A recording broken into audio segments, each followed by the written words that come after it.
over the past couple of years, we have seen a lot of Japanese companies shift their focus to appealing to global audiences and trying their best to get the biggest crowd possible purchasing their products, which I understand as a business you want to do, but they were completely abandoning what made them popular in the first place. And now we have another creative coming out and saying this is not the direction the industry should be headed in, and we should be making authentic Japanese game experiences again. I have a few different things to show off, but before I get into the topic, if you enjoy the content I create, check out the links in the description, join the community in my live streams, and consider supporting through Patreon or YouTube memberships. Now, there are quite a lot of Japanese creatives who kind of go along with what the companies say because they want to keep their position within this industry. They don't want to be blacklisted, they don't want to risk their career.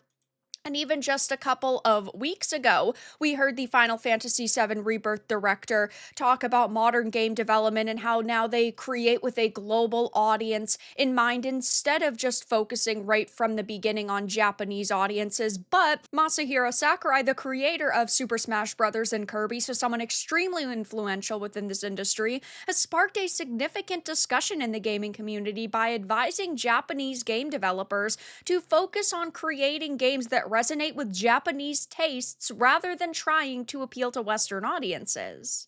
Right off the bat, I just want to say I understand that companies need to make as much money as possible, and that means trying to find new audiences or making content that is going to appeal to as many people as possible. It's why a lot of studios try to get the lowest age rating they can for games, because then they can market it differently and market it to different crowds, and I get that. But when you sacrifice your creativity and when you sacrifice kind of the formula that made you super popular in the first place, you're really just pushing away the audience you previously had, and you're not gaining a big enough new audience to replace them. It's like with all of the modernized games we've seen over the years, like Saints Row Reboot. The 2022 reboot was god awful, nobody played it. And the older Saints Row fans did not come back. Dragon Age the Veilguard failed to make an impression because the nostalgic fans did not return. When you modernize, you don't end up getting a bigger audience. You really just make the audience you have smaller. And now Sakurai is talking about what he thinks Japan's game industry should do to keep growing in the future. When asked what he thinks the domestic game industry should be doing to keep growing, to keep pace with the booming success seen in countries like China, he comments, "It's not really my own idea, but as an industry trend, I think Japanese people should keep pursuing the things that Japanese people like." A big reason why so many Japanese games have become big worldwide, and especially in the West, is because it was different, because those games were different. Before Final Fantasy, right? There wasn't a Final Fantasy. Before Mario, there wasn't a Mario. Before Dragon Quest, there wasn't a Dragon Quest. And the reason why it became so popular, it was because it was different, it was unique, and it was fun. And over the past, I would say, decade, we have seen a big boom in Japanese games because we have seen a lot of Western companies kind of be abandoned by their audiences or heavily criticized because they also had drastically changed the direction that they took their studios in. I mean, look at BioWare. They took a decade to make Veilguard and basically nobody played it.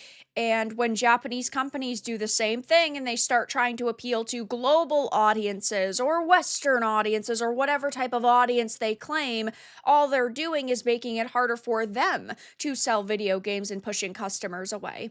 He goes on to explain that the success of various Japanese games in the US kicked off a trend of making Americanized works. He notes you could say that there was a culture of following de facto standards, and by de facto standards, he is referring to practices that get adopted as widespread norms by the industry as an outcome of market competition. However, he feels that people overseas who love Japanese games aren't looking for this kind of filtered experience, but rather, I think they seek the uniqueness and fun of Japanese games, and he is 100% correct. He is not off base at all whatsoever, and he concludes by commenting, "In other words, I think that the ideal would be making games the way you like, as those who agree with you will enjoy them.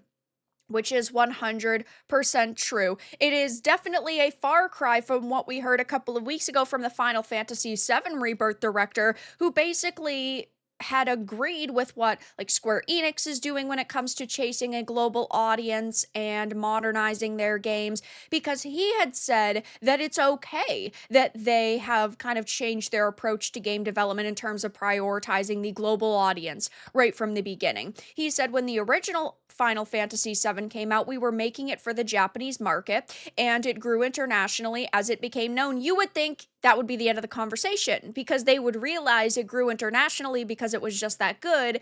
And by changing that formula, they're really putting themselves into a corner, backing themselves into a corner, but that's not what the takeaway here is.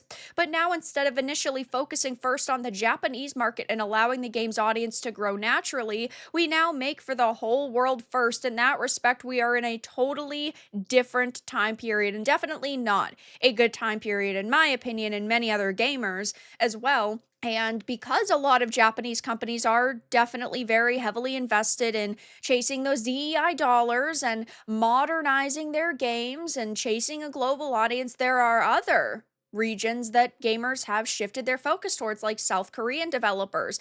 That industry is booming right now. Even Chinese game developers are doing a lot of good right now with like Black Myth Wukong and also Wu Chang. Fallen Feathers is a highly anticipated game. But because people, of course, are talking about this, I wonder if his influence, because it is so massive and his reach is so large, if we could potentially see companies rethink their strategy. Because while there are creatives who agree, there are clearly quite a lot who do disagree. I mean, I had even talked about this a couple of months ago, but Yuji Horii had came out and said it was ridiculous that they had removed male and female from the Dragon Quest III 2D HD remake, and how he was disappointed because they were, of course, following like these larger or broader social trends when really nobody was asking for this change. So maybe their influence could affect the way that the gaming industry goes. Unfortunately, though,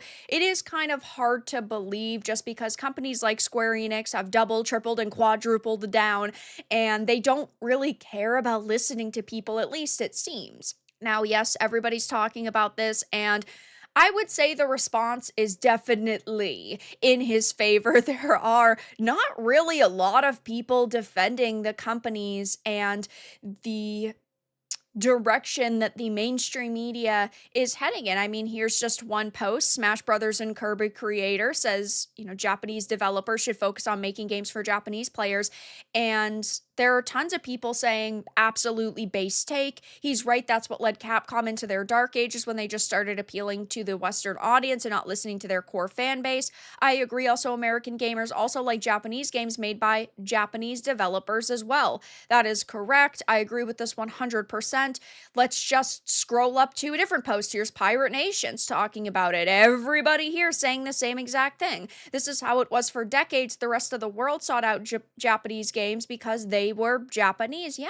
Games made for the global audience fails because that audience doesn't exist. The so-called modern audience is the tiny minority of woke leftists who are pushing propaganda that infiltrated Western game development. Based, please don't conform and make propaganda games like many Western studios. Based, I like my Japanese games because they were Japanese games. And again, while it is fantastic to see so many creatives speaking out, it is hard to believe that all of these companies will change and will abandon their plans to chase the global audience in favor of just sticking to making products that appeal to their Japanese audience, and then a new audience will follow. Only time will tell if we see a major shift over the next couple of years, but for now, that's all that I really had to discuss in this video. Let everyone know your thoughts in the comments below. If you enjoyed this, give it a like, and if you didn't, give it a dislike. I appreciate your support either way, but I'll talk to you all again in the next video really soon.